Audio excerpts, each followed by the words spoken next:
Hey, what's up everybody? Welcome to another episode of B is for Build. In today's episode, we are kicking off our 2023 SEMA build. I am super amped about this one. For those of you that have been watching the channel for a long time, you might have seen this one coming, but not a lot of you guys have guessed it. I remember last winter I was doing an episode about the fall of the Eleanor and the victory of the Shelby Trust, and I said this: I still want that daily drivable with all the modern amenities 67 Mustang Fastback. So have I went out and bought a 2019 Mustang GT? Yeah, I did. And did I go buy another 67 Mustang Fastback body? I did. And I don't know if it's gonna be next month or next year, but sometime I am gonna finally finish this build where I body swap off of the S550 Mustang chassis, pull the whole body off and put a 67 Mustang Fastback body on. But when it comes down to the styling of this car, it'll be done with licensed Shelby parts, and we'll mix in some of our own B is for Build design flair as well, and it'll be a tribute car to Carroll Shelby, a real badass dude, and have nothing to do with Eleanor. And literally the perfect opportunity to build a Shelby tribute car for SEMA came up. Now we don't have a lot of time. We got 40 days to build this thing, but that's what's happening. 2023 SEMA. With no more further ado, Oscar, if you'll move the curtain, I give you, ta-da! SEMA build. You guys, this is gonna be great. If you're new to the channel or you need a reminder, back in 2000, March of 2000, we started building a Eleanor out of a 2015 S550 Mustang GT chassis. We cut the whole body off of it. We put a 67 Fastback body onto it. We had it looking right, and then the people that own Eleanor licensing went after us and snagged the build right out from under us, and a bunch of other legal stuff happened, and it was terrible. Fast forward earlier this year, they lost the copyright claim. They no longer have copyright over Eleanor, which does not matter because we're not building one. What we're building is something, in my opinion, much better. We are building a 67 Fastback Carroll Shelby tribute car. So there's gonna be a lot of styling from his GT500 put into this car. It's gonna look like a 1967 Fastback. It's gonna look inspired by the things that Carroll Shelby did with his GT500 cars, and it's all gonna be built off of this 2019 Ford Mustang GT. And I'm more excited to kick off this build than I have been to jump into another build in a long time. We had a great opportunity. Booth popped up at SEMA. They said, Chris, you guys always build awesome cars. Do you wanna put your car in our booth? And I said, yes. And then I finished my boat, and here we are today. So let's get started. I'm gonna teach you guys, there are several people on YouTube that have done this body swap. Probably inspired by the work that we did, and I think it's great. So when we go through this, I want to teach you guys everything that we know about how to do this body swap in case you find yourself wanting to do it in the future. It is a really cool one, and technically it's not really that difficult. So let me introduce you to our 2019 Mustang GT. This one was hit right back here, toasted the wheel, debeaded the tire. Looks like a control arm is tweaked inwards. It starts, I drove it in here. I mean, I limped it in here because that wheel is totally broken. Looks like the curtain airbags all went off. The seat airbags went off. Seat airbags there are just toast. Oscar, anything else that you've noticed about this car? We really haven't touched it much since I bought it last winter. Oh, the camber's off by a lot. Oh man. It's never good when it looks like it got hit in two spots in the same wreck. Yeah, it's always a mystery too. So we got a couple control arm issues to look into in the back. Hopefully there's no frame damage. Up front, it looks really nice. Oscar, you want to pop the hood? We can show them under the hood. It's got the wonderful 5-liter Coyote engine in it. And on this go round, we've got cloth interior, which you probably already saw. And we've got a manual transmission. Yay! This car has 22,000 miles, so it's a really good candidate to build the awesome 67 Fastback, daily drivable dream build that I've always had. Well, I've always dreamt of having. I haven't always had it. I've actually never had it. So there you go. Classic Mustang bodies go for like $1,000 on Craigslist. These things in the not GT configuration, I mean, Mustang owners crash Mustangs all the time. So you can get these for really cheap. So it can be a really cool, unique build done on a budget. This one, not really done on a budget though. But like I said, Mustang drivers are crashing all the time, so there's a lot of value in all of these parts. So that's the first thing we're gonna do is start taking off all the bolt-on parts. Oscar and I will go ahead and probably start here in the front end because why not? And we'll just start racking up all these parts up there, get as many off as we can. Let's get started on the front.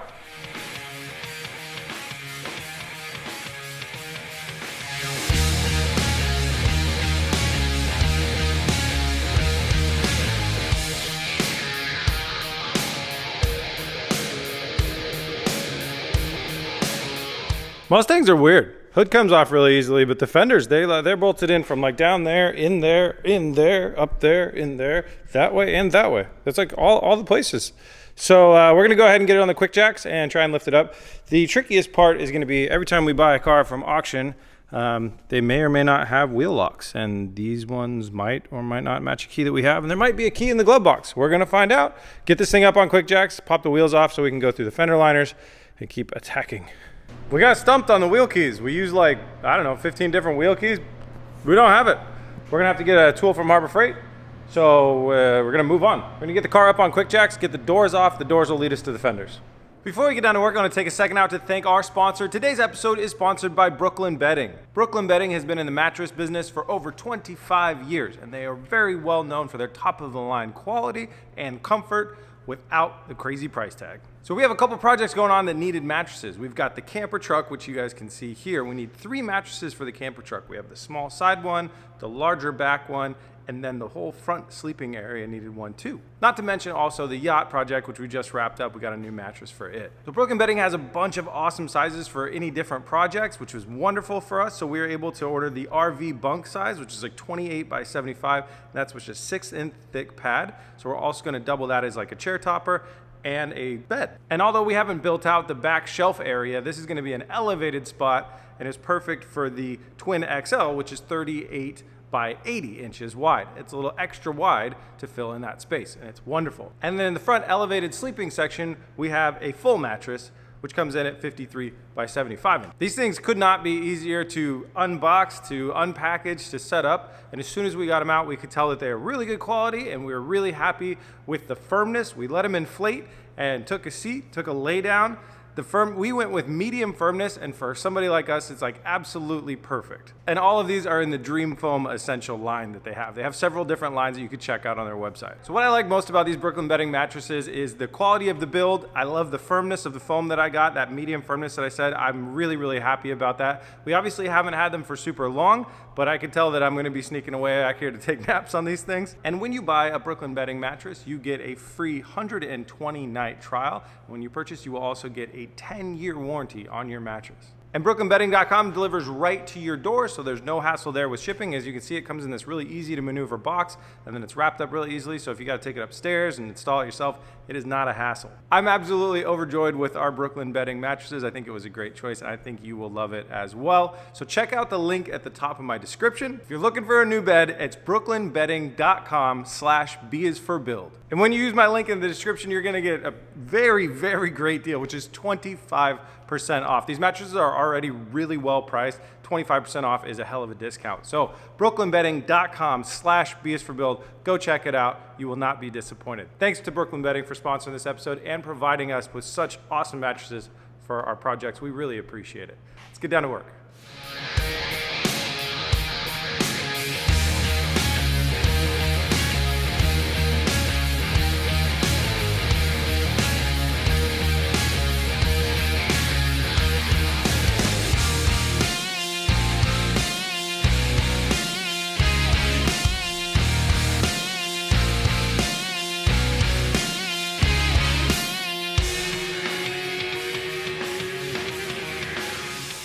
Doors off. That's easy. Now, we tried to get back into the fender from this side. Doesn't matter because they're bolted to the side skirt and the side skirt's bolted from that side, and we just covered it with the quick jack. Off the quick jack, side skirt's off. Hopefully we can get the side skirts off. Then we should be able to access the bottom of the fender. Then we can go on from there. Mustanging.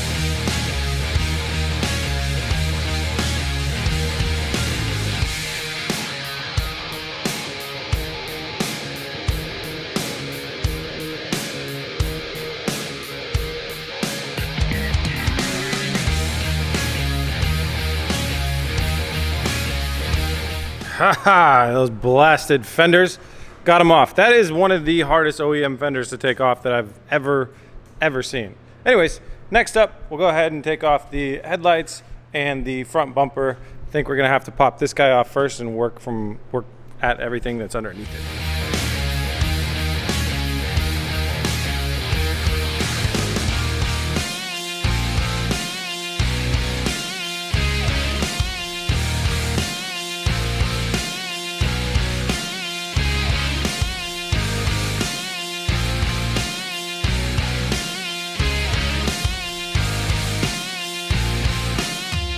Front end is fully broken down, bumpers off, headlights are off. So now we've got some of our first loose wires, plugs that have been unplugged. Label everything, every single thing should get labeled. That way you don't get completely lost when you're going to reattach stuff. You can definitely hotwire a Ford headlight into a 67 Classic headlight. So we're gonna go ahead and work our way back here now to the trunk lid. This is the last body panel that can come off, this and the taillights, and the rear bumper. Yeah, there's a lot of stuff. Anyways, gotta gently fish this out because there is a reverse camera here that we want to keep and a bunch of good stuff in there. So we're going to be popping that off and then kind of dissecting all the electronics out of there.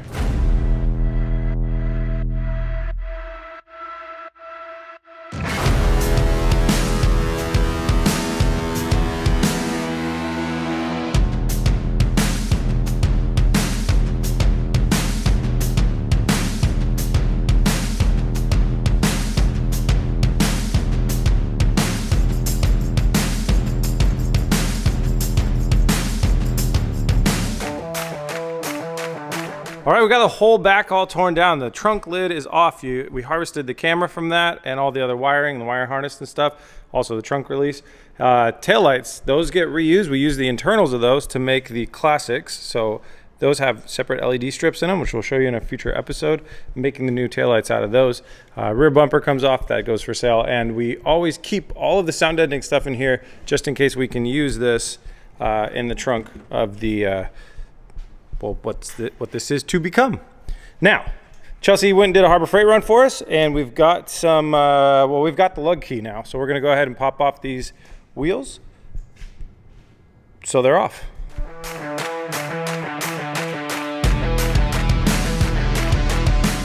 With all the wheels removed, we can look at the extent of the crash damage, and we inspected it. It's really not that bad. Obviously, this wheel got destroyed, but then as we come down here, lower control arm right here, you can see that huge kink in it.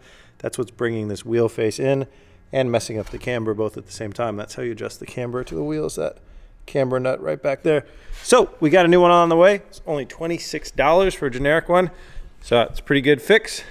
It's kind of crazy. That was enough to salvage out this car. I mean, a lot of airbags did go off, right? So you got seat airbags, curtain airbags, a $26 control arm. On the other side, it got bumped as well, and you can see that the camber is pretty far off, but that's just because the camber bolt spun down there.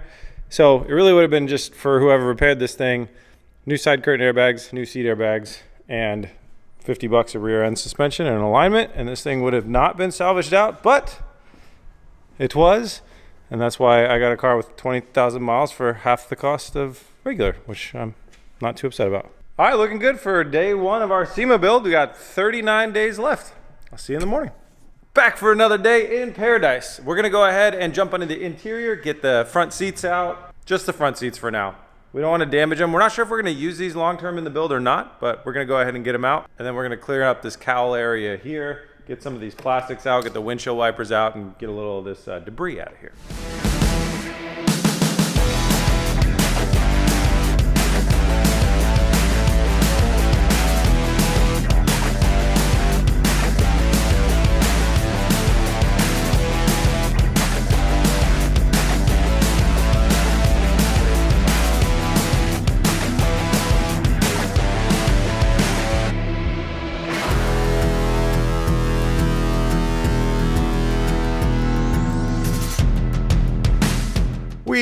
We made a mess with the cowl removal. We flubbed it and it flew good. Shop vac is on the way. We've still got like so many of our tools and our stuff like split between out at the boat and back here in the shop and stuff like that. So we're working on getting our stuff together. But the cowl is off. The seats are out. Those seats don't have seat heaters.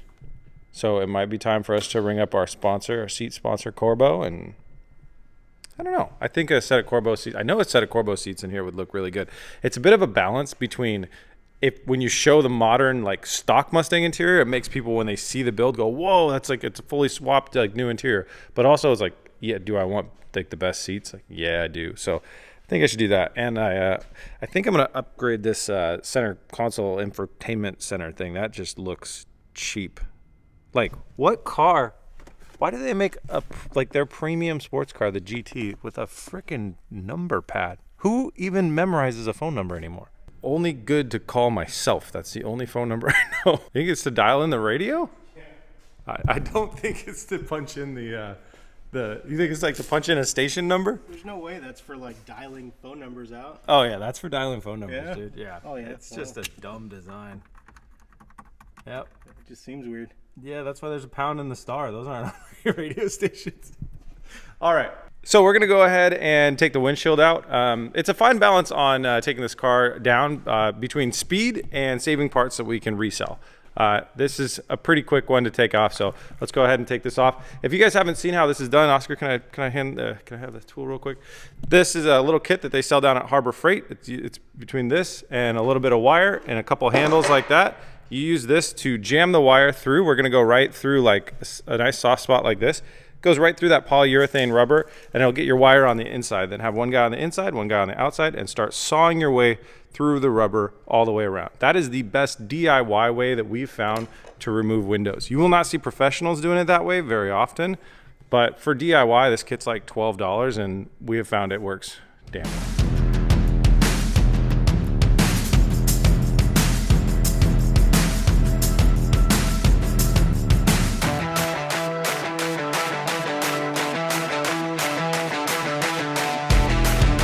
Got the windshield out with no drama, managed to not break it. That's great. So we'll get that thing listed up for sale. We're gonna move along to the back here. We're trying to figure out, how our best strategy for cutting the roof off. That's a big part of what we're doing today. So we're gonna go ahead and cut out this rear window glass, and then we're probably gonna break these because they just don't cut out easily. So it's gonna be like remove, break, then we can cut, and then that'll get our roof off. That's kind of the rough game plan right now. So Oscar and I are going to get back to pulling the metal string.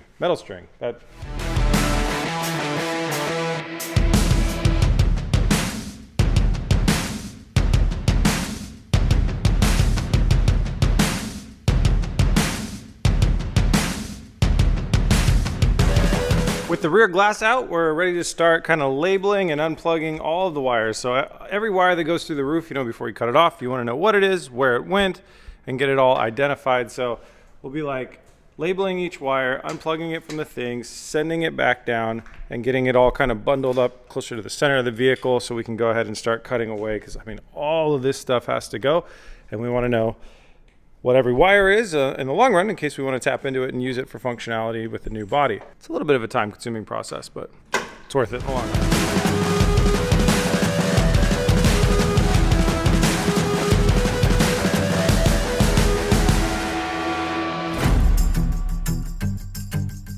Okay, we got all the wiring out of the way. It's pretty safe to cut now. You can see that we've got the seat belts down and the wiring harness is running through there. So now it's time to break these windows. We're gonna have some fun and do some tests while we do this, because science. Fire in the hole. No. Not strong enough. The Red Ryder is ineffective. The Tiffany Green Ryder, by the way.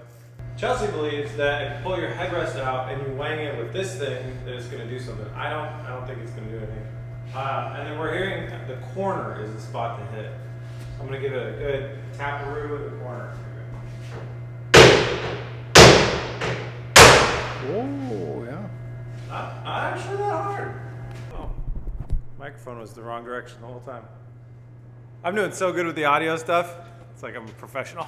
All right, Oscar, you want to try your hammer method? So try in the middle first and then the corner. Sure. That was oddly easy. Okay. All right, hammers are better than headrests. By a long shot. Yeah. Okay, now we can cut the roof off. Keep a hammer in your car? Yes, Chelsea, keep a hammer in your car to be safe.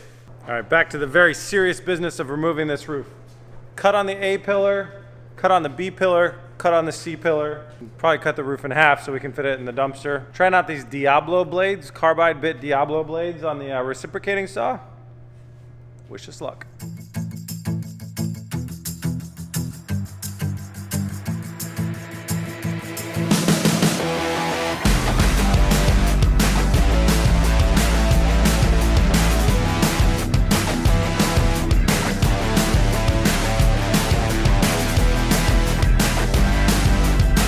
Convertible Mustang. Not that unique. They actually sell convertible Mustangs, weirdly enough. But we got the cuts made.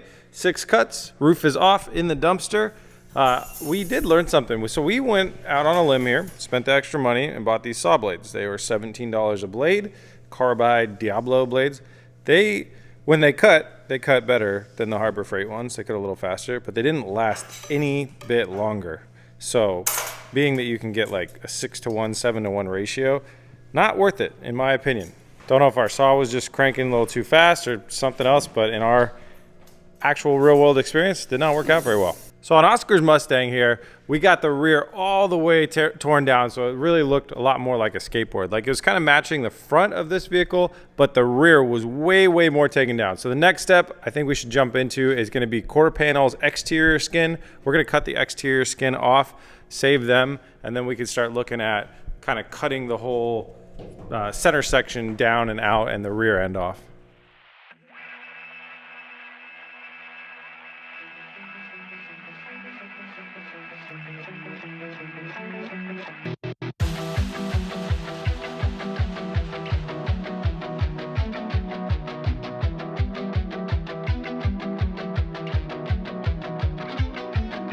Check it out. Quarter panels are off. Such a cool thing to see. It is getting skeletalized. So you may have noticed that we went for the cutting method rather than the drill out method. The drill out method is what you want to do if you want to really harvest that quarter panel for a perfectly clean install. We have 2 other full sets of quarter panels in storage that were perfectly well drilled out. So if we need to do a quarter panel repair on an S550 Mustang, we can use one of those. These would be more for if you're like throwing them on a drift car and you're doing a rivet on reinstall or something like that. That's basically what these are going to be used for, since we have so many other sets. And the other way, this is just a lot faster. And at this point that we're at now, there's no exact like next move that we really know of. It's just really start cutting, making stuff skinnier, start to get rid of stuff. Basically like all of this, all of this, all of this eventually needs to all be gone. We're gonna have to take the back seats out because everything that's behind them, holding them in, that's gotta go. A lot of this has gotta go. You know, we gotta really trim this thing down before we start building it back up. So Oscar and I are just gonna, you know, grab cutting tools and do what we do best. Cut a car up.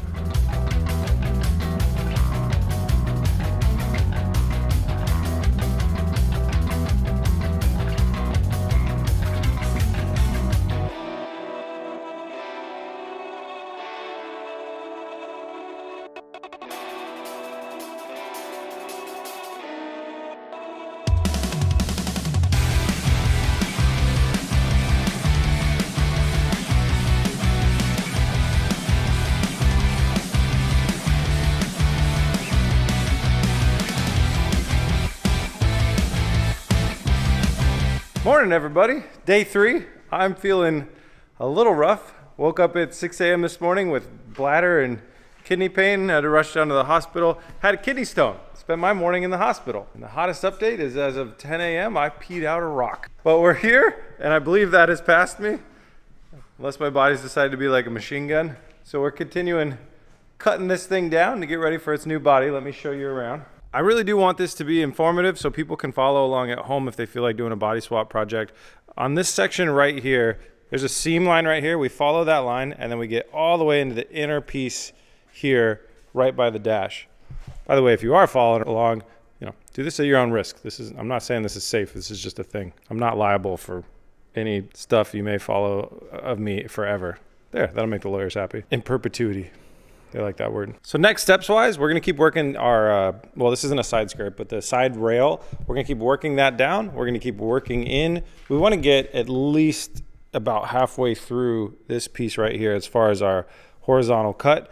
And also a lot of this stuff in the back has to come off, and we're gonna have to shorten the trunk area in a little bit. So we're gonna be like cutting back, capping the frame rail, and building new safety bars in the back there. So Oscar and I will just keep kind of cutting away at each side. I think I'm just gonna get the rest of the white stuff off of there and then work my way back into this area and try and take some big swings at this stuff.